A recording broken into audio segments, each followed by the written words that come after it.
trying to get in touch with gospel stories that give us hope, for ourselves and give us hope for our church. The focus of our praying and reflecting today is on the need for fresh thinking. What do I mean when I talk about fresh thinking? Fresh thinking, as I see it, is thinking that gives us life. It's thinking that gives us energy. It's thinking that gives us enthusiasm. It's thinking that helps us move on and find our way into the future.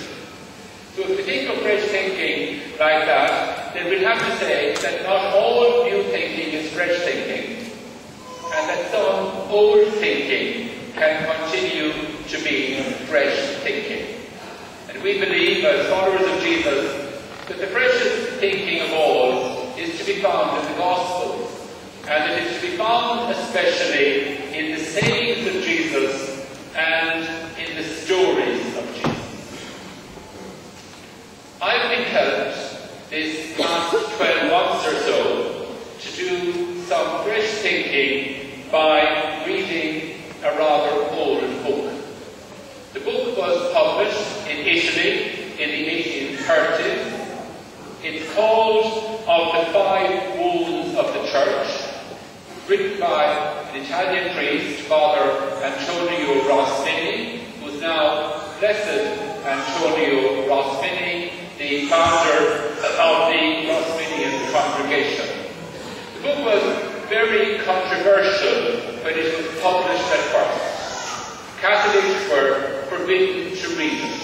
It was a banned book as far as the church was concerned, and it remained banned for the best part of 40 or 50 years, and Father Rosmini lived and died under a cloud. What Father Rosmini did was, he looked at the body of the crucified Jesus, the body of Jesus on Calvary, and he saw that on the body of Jesus there were 5 wounds, and we know those wounds, don't we? Then he looked at the body of the risen Christ, and he saw that after the resurrection, the 5 wounds remained on the body of Christ. So there were wounds on the body of the crucified Jesus, and there were wounds on the body of the risen Christ. And then one of the points of continuity between the crucified Jesus and the risen Christ was the fact that he still had wounds. One of the ways in which his disciples were able to recognize who he was by his wounds. So Father Rosmini then looked at the church, and he said that if the church is the body of Christ, and as Catholics we believe the church to be the body of Christ, then if there were wounds on the crucified Jesus, and if there were wounds on the risen Christ, then surely there will be wounds on the body of Christ, which is the church as well. And he looked around him, and he named 5 problems, 5 difficulties in the church at the time, and he described these as the 5 wounds of the church.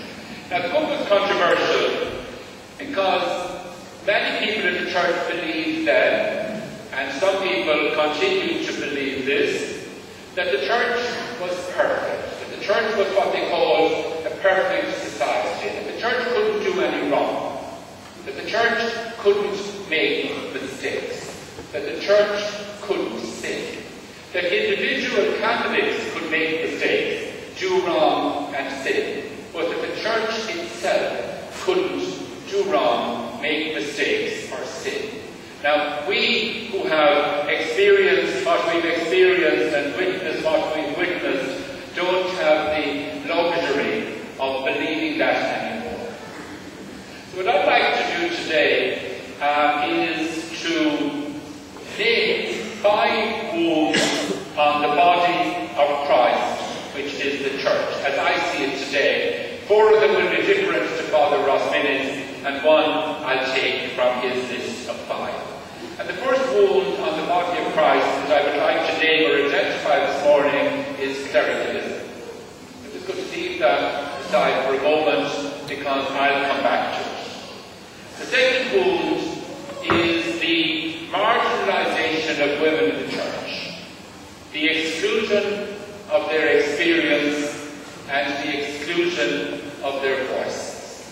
clericalism, the marginalization of women, and the third wound that I would like to identify is judgmentalism.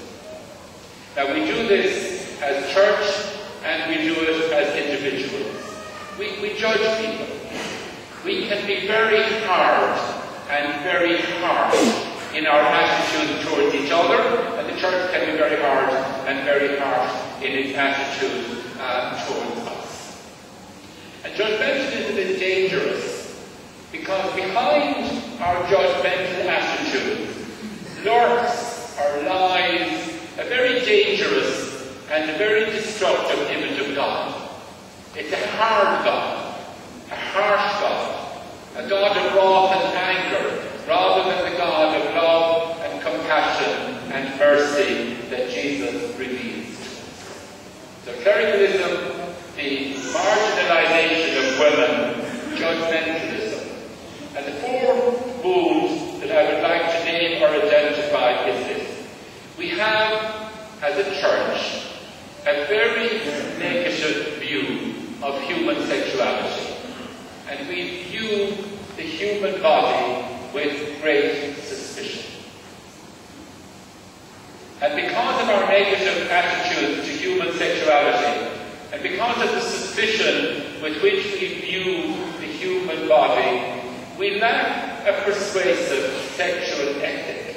We find it very hard as a church to communicate our values about human sexuality and about human sexual behavior to the wider community and especially to young people.